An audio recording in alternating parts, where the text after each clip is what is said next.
He says here, as we go on, verse 17, let's go to 16. You will know them by their fruit. How will you know a false prophet? In the wider application here in all of Scripture, how will you know if someone is a genuine Christian? By their fruit. By their fruit, my dear friends. Look at your life. Look at the way you walk. Look at the way you talk. Look at the passions of your heart. Is Jesus in there somewhere? Or is He just some accessory that you add on to your life? Is He just something you do on Wednesday or Sunday? Is He something that you give a mental assent to? Is He an accessory, or is He the very center of your life? And what is the fruit that you're bearing? Do you look like the world, act like the world? Do you have and experience the same joys that the world experiences? Can you love sin and relish it?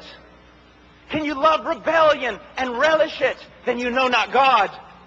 You will know them by their fruit.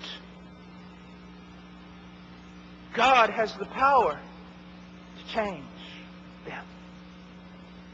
Let's imagine for a moment Jesus teaching this passage. And you're sitting out there listening.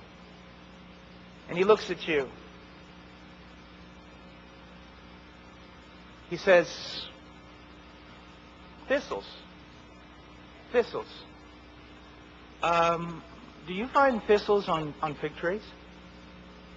And you respond, of course not, Jesus. I mean, you're not an agriculturalist. You're not a farmer. I mean, you're a carpenter. But I mean, everybody knows Jesus. You don't find thorns on fig trees? Well, then let me ask you another question. Do you find figs, good fruit, on thorn trees? Why, no, Jesus, that's absolutely ludicrous. I mean, you're never going to find thorns on a fig tree, and you're not going to find figs on a thorn tree. Jesus, to say that that could be possible, anyone who tells you that, Jesus, you can mark it down. They're either crazy or they're a liar. And then Jesus responds to you, well then,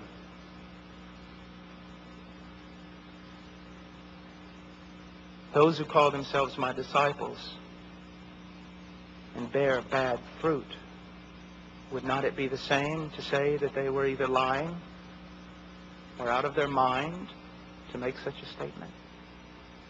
Let me take it a little further. Let's imagine that I show up late and I run up here on the platform. And all the leaders are angry with me. They said, Brother Paul, don't you appreciate the fact you're giving the opportunity to speak here and you come late? And I said, brothers, you have to forgive me. Well, why? Well, I was out here on the highway and I was driving and I had a flat tire and I got out to change the tire, and when I was changing the tire, the lug nut fell off and I wasn't paying attention that I was on the highway, and I ran out and I grabbed the lug nut, and as soon as I picked it up in the middle of the highway, I stood up and there was a 30-ton logging truck going 120 miles an hour about 10 yards in front of me, and it ran me over, and that's why I'm late. Now, there would only be two logical, I know no one studies logic anymore, but there would only be two logical conclusions. One, I'm a liar. Or two, I'm a madman. You would say, Brother Paul, it's absolutely absurd. It is impossible, Brother Paul, to have an encounter with something as large as a logging truck and not be changed. And then my question would be to you, what is larger, a logging truck or God?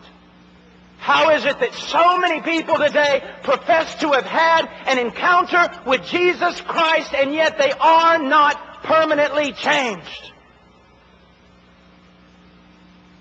Let me give you a few things to think about. You know I'm telling you the truth.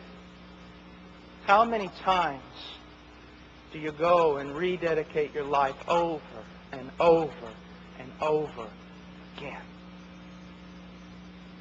How many times do youth groups go to things like this and get fired up and go back to the church, and it lasts about a week and a half?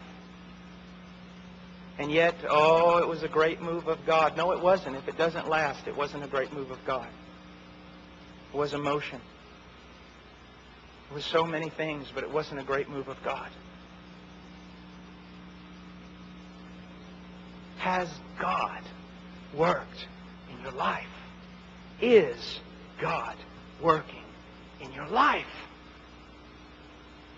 You will know them by their fruit. You will know them by their fruit.